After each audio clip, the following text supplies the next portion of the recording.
So in this video, we're going to be looking at how to set up email verification, and there's multiple ways you can do this. So we can either use Laravel Jetstream, which will enable us to essentially go in and set up an authentication system with a starter pack, or you could use Laravel Breeze. This is basically done the same way, regardless of which way you want to look at it. So I've already gone ahead and created the new Laravel project here. I've set up my database configuration here. So what I'm going to go ahead now do is require Jetstream. And then as you can see outside of that, we just need to make sure we install it. You can install this with inertia, with Teams or without Teams, dark mode and so on. But I'm just going to go ahead and install this with Livewire for this course. So now that I'm running this command, you can see it's just taking a minute to run. We are basically generating a lot of migrations here and overriding some stuff in the users table. It's important to note that you shouldn't run this command before, unless it's a new project, which is recommended by Jetstream. So using this, we have the ability to set up two-factor authentication. We have access to personal tokens and so on. So let's head into our users model now. Inside our users model in here, we are able to see all these things that's been appended now from installing Laravel Jetstream. So I'm going to go ahead and migrate this. And if we now go in here, you can see that we have the ability to register, log in. I'm going to wait with that, and I'm going to set off the email verification. So if we head into Mailtrap, you can then see that I have set up this one here. And you can just go ahead and copy your own credentials from Laravel Jetstream if you want to. From Laravel Mailtrap if you want to. And just going to show you in the documentation for Laravel. If you look into the email verification documentation, you can see we actually need to implement it up here. Not as in use cases. We need to say implements must verify email. I'm just going to go ahead and do it like this. And then I'm just going to go ahead and make sure we get rid of that comment there. And in here, you can then see that we have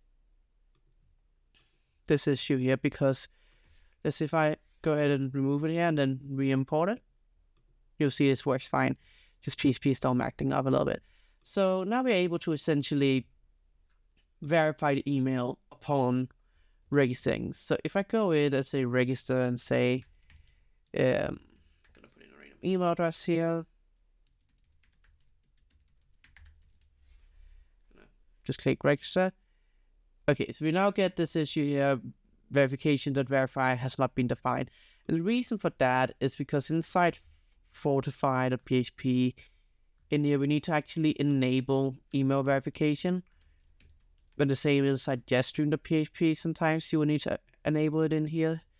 You can enable certain configurations in there, such as profile photos, API key, and so on.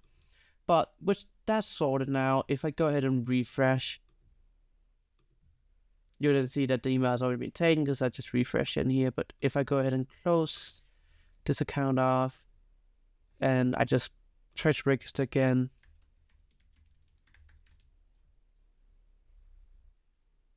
you'll then see that we have received this email verification link here.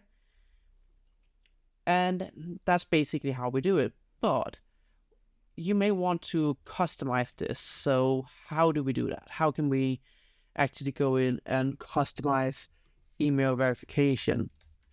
To do that, we can head into, I believe it's the app service provider we can head into. So if we head into the app service provider,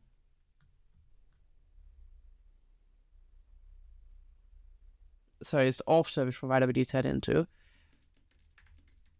So inside the auth service provider, in book method, we can say verify email, and we need to say to mail using, and then we need to pass in a function with an object of notifiable and a string of URL. And then here we then need to return a new mail message. You can see these are the ones we need to import. And we need to basically say subject, for example, verify your email address. Then say line. And then you can say action.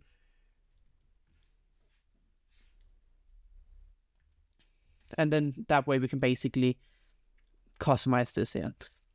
So I'm just going to put in some, this is a test here just to see that it gets sent through with registering a new user. So if we head into application again, log out, register again with a new email address. Let's see what happens. You can see it says this is a test now. So now you're able to actually verify your email address with a custom email verification. So that's actually how we do this. It's not much more to it. You could also go ahead and potentially add more lines or extra actions, but I'll leave it as it is. If I now go ahead and refresh, you can then see it already verified my email address. It works fine. Make sure if you're struggling to get the URL to work on localhost, just make sure you pass in the correct URL in here to your application, because otherwise it may not work. But that shouldn't really be a big problem as long as you on production keep the app URL to your website domain name. So that's all for this video. Thank you very much for watching. Please hit the like and subscribe button, and I'll see you in the next one.